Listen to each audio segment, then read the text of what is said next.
নমস্কার, আমার নাম গৌতম দাস। আমি দক্ষিণালী হাই স্কুলের একজন ছাত্র। আমি ক্লাস 9-এর একজন ছাত্র। আমাদের গ্রুপের নাম জগদীশচন্দ্র বোস। আমার সাথে আরও দুজন সহপাঠী রয়েছে। একজনের নাম অর্পিতা পাল আর একজনের নাম জাগজিৎ দাস। এখন অর্পিতা পাল আমাদের মডেলের বিষয়ে কিছু বলবে। আমাদের মডেলের নাম হচ্ছে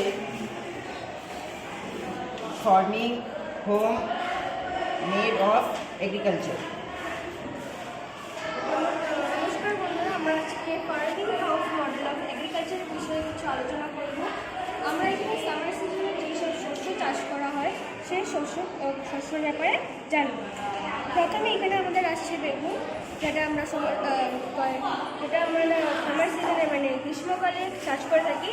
এই শস্যগুলোকে খারিফ শস্য বলা হয়, যেমন বেগুন, ফুলকপি, তারপরে গাজর, বাঁধাকপি, টমেটো,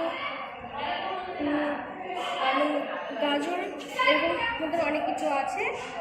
এখানে আমরা অনেক কিছু দেখিয়েছি।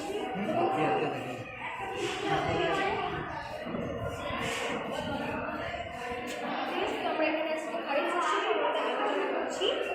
এখানে আমাদের অনেক কিছু শস্য লাগানো আছে।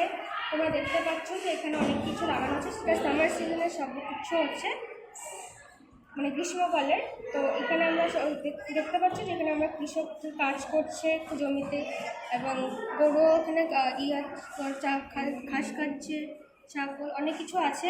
এবং পাশে একটি ফুল গাছও রয়েছে।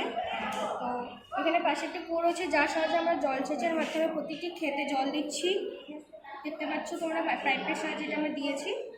তো আজকে আমি